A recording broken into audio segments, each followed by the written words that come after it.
Hi, I'm Tom Zimmerman from the EMDR podcast.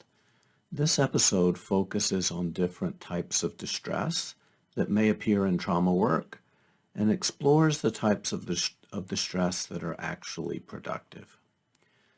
Transformational trauma therapies typically involve transforming traumatic memories into more normal memories. So out of all of the prison cells of the limbic brain, we select one memory and try to change how this memory is experienced by the client from that point on. Transforming a single memory changes at least slightly how the right now selves experience themselves and how the selves experience the world. So transforming trauma transforms to some degree everything. In many transformational trauma therapies, at least part of what we're doing is transforming the distress that's encoded in the memory. And to be clear, there is distress in almost any individual traumatic memory. However, that's not the only distress that may be present. One question we want to keep in mind most of the time when we're doing this work is what distress is productive to metabolize, and what might be a goose chase. Clearly, we want to metabolize the distress that's in the memory, but if too much memory comes into awareness, or if memory comes with too much intensity, the system, which is designed for containment, may have strong defenses against that much memory content showing up in such short amount of time. An example that I like to use is the prisoner metaphor. So let's imagine two scenarios. In the first scenario, a warden was kind of the chief officer in the prison, goes to a specific jail cell, unlocks it, and slowly walks that prisoner down the corridor. As they're walking, they take one step at a time. They're just steadily walking down the hallway. Other prison guards kind of look at the warden, they kind of nod, they pass on, it's one little step at a time, and as long as no one panics, everything's fine. And the warden, if desired, can walk the prisoner straight out of the prison. Okay? So, scenario number 2. The warden goes to a specific prisoner in a specific jail, unlocks it, and they start walking down the hallway. The prisoner starts running, and the system, which is designed to protect against that, reacts, and there's distress in that reaction. Now the prisoner has to deal with everything that stinks about his current situation, and now has to deal with the defenses that resulted from him moving too quickly. Literally maybe half a dozen prison guards on top of him. So this may be what that looks like in flash therapy. And often it's going to go under the category of overactivation or opening up too many adjacent memories.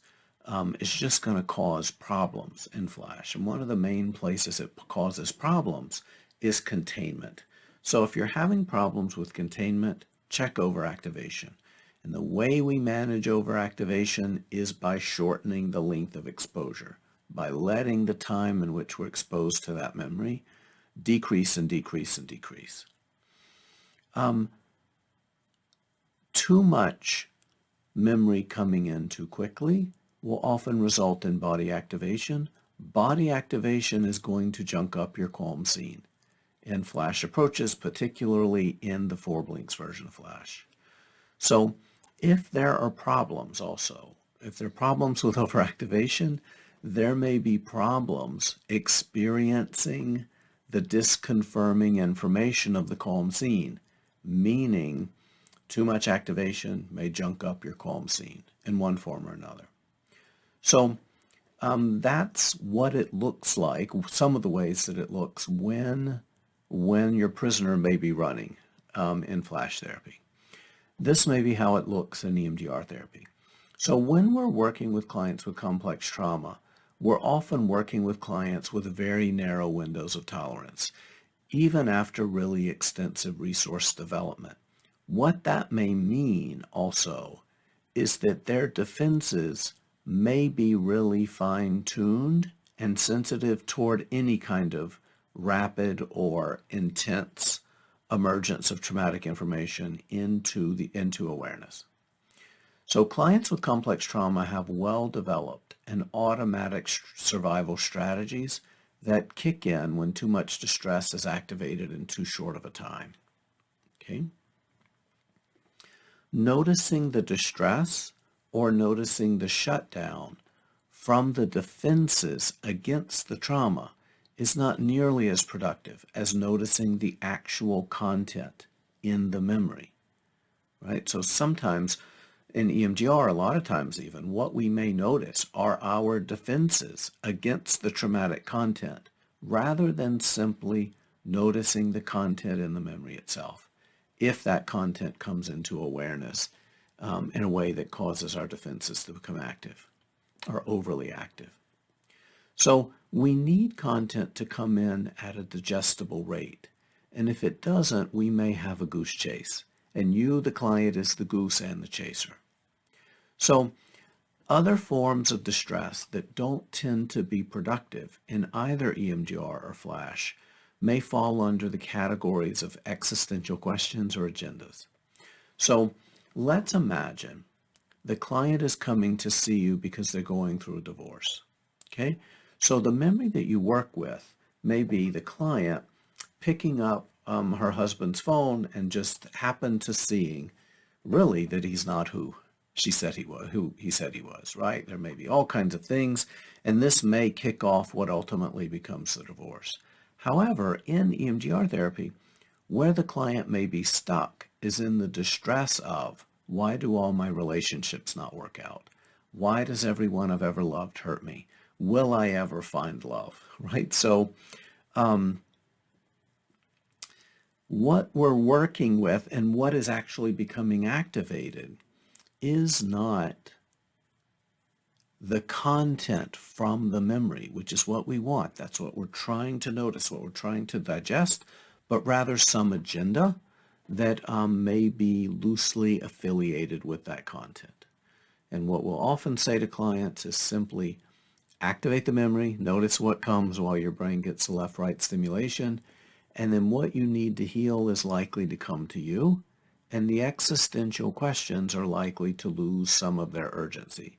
But clients can burn themselves up and can burn through easily an hour of EMDR therapy by trying to figure out something that is simply not figure-outable.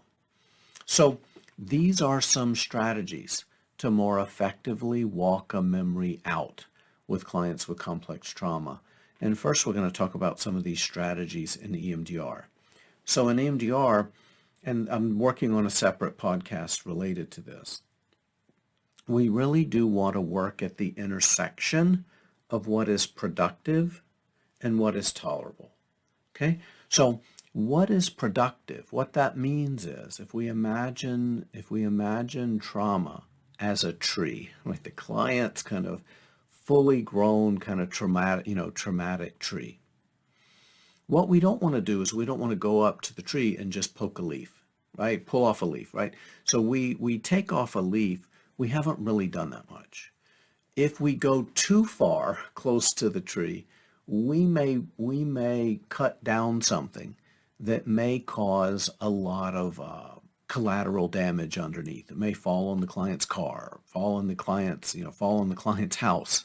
So we want to work somewhere that is both productive, meaning we're going to at least work on a twig so that when we clear it out, it's going to clear out things, but also tolerable. And we're following the client's kind of intuition as well as ours to help navigate to something that may be at that intersection. Again, at the intersection of productive and tolerable.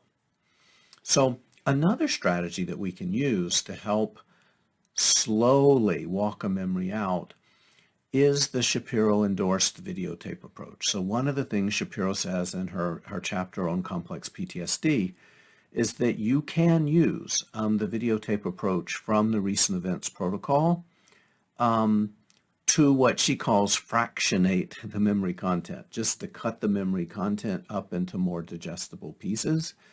I use the videotape approach a lot with my clients with complex trauma, and it dramatically, I can't prove this, but it probably cuts the risk of the client having a really bad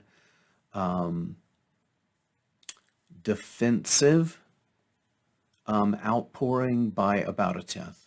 It really does significantly decrease the chance that the client is gonna have a really bad overactivation in session. Because the videotape approach, of which there's a whole podcast on the EMDR podcast, just look near the bottom of the EMDR podcast, the emdrpodcast.com, and it really does put a gate on the memory channel and helps make sure that the client has a little bit of control and agency over the rate at which memory content is showing up. So also, don't lose track of the fact, particularly with clients with complex trauma, that we've selected the memory that we're targeting for a reason.